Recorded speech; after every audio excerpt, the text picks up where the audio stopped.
Hey everybody, what's going on? This is Sam with Historic Travels and welcome to another video. And as always, before we get started today, I'd just like to take a quick moment to welcome all my new subscribers and to thank everybody who's been leaving me comments and messages down below. Thank you guys, I really appreciate it. And if you are new to this channel and would like to take a couple of extra steps to help support it, there's a merch store and a Patreon for this channel in the links below. Thank you guys, that's awesome. Now, for those of you who are wondering, do not worry. Costa Concordia is coming very soon. I'm shooting for a Friday or Saturday release for that video, so just stand by for that, and thank you all for all your patience. You guys are awesome. Now, for this video, we are actually going to be doing something a little bit different. You see, over the past month or two, there have been several new discoveries on the sinking of the RMS Titanic. So what am I talking about here? Well, over the month of April, and probably before that, there's another YouTube channel that is called Part-Time Explorer, which is led by a man named Tom Linsky.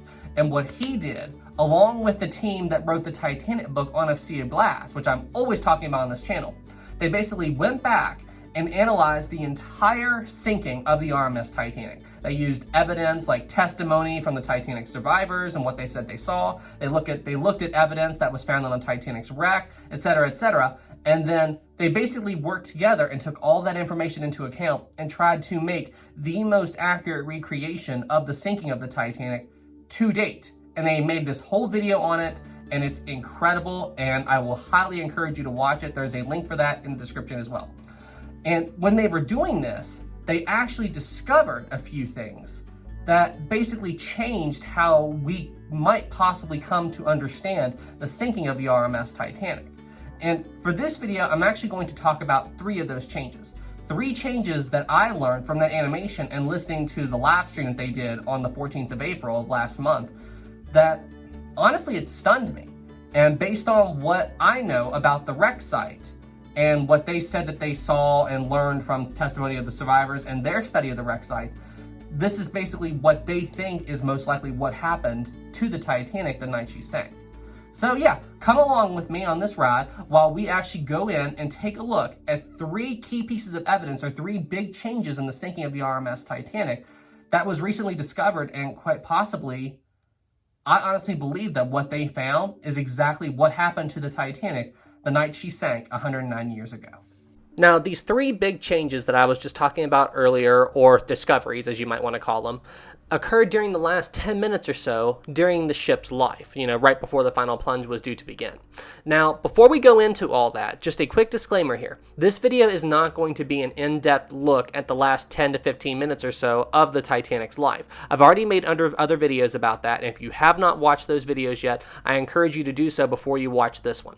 For this video, we are only going to be focusing on the recent discoveries and how they changed our opinion or our perspective of what happened to the Titanic during the last 10 minutes or so of this ship's life. Now, the first big change that we're going to be talking about in this video occurs right as the Titanic's final plunge is beginning.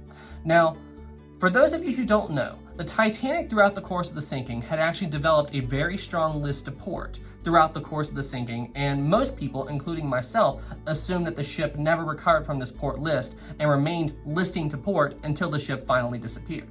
However, due to some recent analysis of surviving testimony from the Titanic disaster, it seems like that wasn't the case at all. It does seem like that right around the time that the Titanic's final plunge was beginning, the ship in fact did stabilize and return to more or less an even keel right as the final plunge of the Titanic was beginning.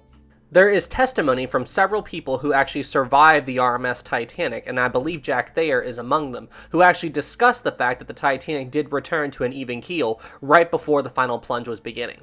And this even gave me another thought. You know how with collapsible A and B, the 2 lifeboats right beside the first funnel, well, you know how they were trying to connect collapsible A to the Titanic's davits and attempt to launch it like they did all the other lifeboats? Well, honestly, I think it's because the Titanic returned to an even keel that they had so much trouble launching that lifeboat, because at this point, with the Titanic's very sharp list to port, there isn't any water on the starboard side of the boat deck yet, so they're still trying to get this lifeboat on davits. However, when the Titanic returns to an even keel, as you're seeing right now in this animation, it basically sent a huge wave of water rushing over the boat deck and quite possibly catching the people who are working on collapsible A off guard. So because of this, they had to cut the ropes and free collapsible A before the Titanic dragged that lifeboat down with the ship. to be perfectly honest, I'm stunned that they didn't lose collapsible A when this event happened. And when the Titanic returned to an even keel, like we just saw in an animation, this actually caused another event to happen. And this was once again talked about by several survivors of the Titanic disaster. They said that once the ship returned to an even keel and stopped listening to port, right as soon as the final plunge was beginning, just pretend my hands with the water, right as soon as the water was coming over the boat deck and the ship returned to an even keel, the Titanic seemed to pause from sinking very briefly. I'm talking just a few seconds. And they said that the ship actually began to lift up out of the water very briefly, and then she started to plunge again. Now, why would this happen? Well, essentially, when the Titanic returned to an even keel, my theory is that this caused a lot of the water inside of the ship to be displaced. The water wasn't exactly where it was before. And this may have caused new air pockets to form, and it may have caused the water to leave certain areas of the ship that it once occupied very briefly in order to give the Titanic momentary buoyancy enough to cause the ship to briefly begin to rise up out of the water. But then once the ship stopped rocking and stabilized, the water quickly flooded back into those compartments and the Titanic began to rapidly drop once again. I hope I explained this quite clearly. I'm trying to explain this best I can. But yeah, honestly, I think with what happened to it, this explanation is very plausible. The second change that I would like to discuss in this video has to do with the build-up period that the Titanic experienced right before the ship split in two. In previous recreations of the sinking, they always showcase the Titanic from the period that the first funnel falls right up to the point where the ship splits in two. It takes roughly 5 to 6 minutes, give or take. But in this recreation, from the moment that the bridge goes under and the first funnel falls, it only takes a period of around 2 minutes-ish before the Titanic breaks in half. So why did they render it this way? Why did they change this so much? Well, I have a theory. Well, to put it bluntly, it all has to do with time. You see, the universal accepted time that the RMS Titanic finally sank was 2:20 a.m. That's what time the stern of the ship finally slipped beneath the surface and disappeared. And in all previous recreations leading up to the ship sinking, they always show the build-up period, or the period at which the Titanic went through before the ship split. They always show that time frame taking a while, and then once the Titanic breaks in half and the stern settles back, they show the stern just go down and drop like a rock. However, that doesn't seem to be the case. Based on them examining testimony, they have discovered that it seems like that once the Titanic split in half and the stern settled back, it lingered for a little bit longer than what people previously thought. So that's why they changed up the animation so much and showed that the build-up period before the ship split in half was a lot shorter than previously thought. They had to do this in order to get the time frame right, so they could accurately recreate the moments before the stern went under after the Titanic broke in half. The third and final change that I would like to discuss in this video has to do with the moment that the Titanic broke in half. In all previous recreations of this moment, we see the Titanic break into two parts, the bow section sinks, the stern settles back for a time, and then it sinks. However, it seems to be now that at the point at which the Titanic broke in half, the ship may have actually broken into 3 or 4 parts, as seen in this animation.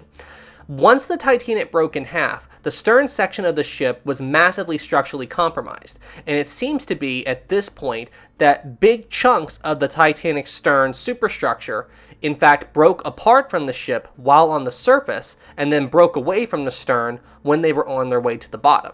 And there is some potential evidence to prove that this may in fact have happened. Well, the best way to analyze this theory is to take a look at the Titanic stern section as it exists today on the seafloor. As you can see on the right-hand side of this photo, you can plain as day see the Titanic's 2 engines. And you see those engines were directly below the point on the ship at which the Titanic lost those 2 big parts of the ship's superstructure after the Titanic broke in half. Now, I couldn't find any pictures of the actual wreckage, but I have seen it before. And basically, a team went in and analyzed the Titanic's debris field, and they found these huge chunks of metal not too far from the Titanic's stern section. And it's possible that these 2 big pieces of metal are the missing sections of the Titanic superstructure that got pulverized and broke apart after the Titanic broke in half. But yeah, overall, I think what Tom Linsky and his team pulled off when they recreated the whole Titanic sinking timeline, I think what they managed to create is entirely possible. And I really do believe that to date, it is the best animation you can watch on the sinking of the RMS Titanic. So hey, listen, the incredible team over at Part-Time Explorer and the incredible team that worked on my favorite Titanic book on Of Sea of Glass, I think you guys deserve a round of applause for making this incredible Titanic animation. And thank you guys so much for creating this and helping spread more Titanic knowledge to people all across the world. And hey guys, before we conclude this video, I do have one last thing I need to say. My sister Rachel actually began to venture out and do her own Titanic series of videos. She actually posted a video not too long ago about a man named John Harper who was on board the Titanic. So if you would like to go check out her channel and go check out her video, I will post a link to that in the description as well. All right, everybody. Well, hey, I'm going to conclude the video now. Thank you all so much for watching. It really feels good to be home after that long trip in Florida and being stuck on that stupid train for 40 hours. I'm glad to be home. Anyway, guys, hey, thank you all so much for watching, and I will see you guys in the next one. Have a good night, everybody, and don't forget, this incoming weekend is Costa Concordia video. All right, everybody, have a good night.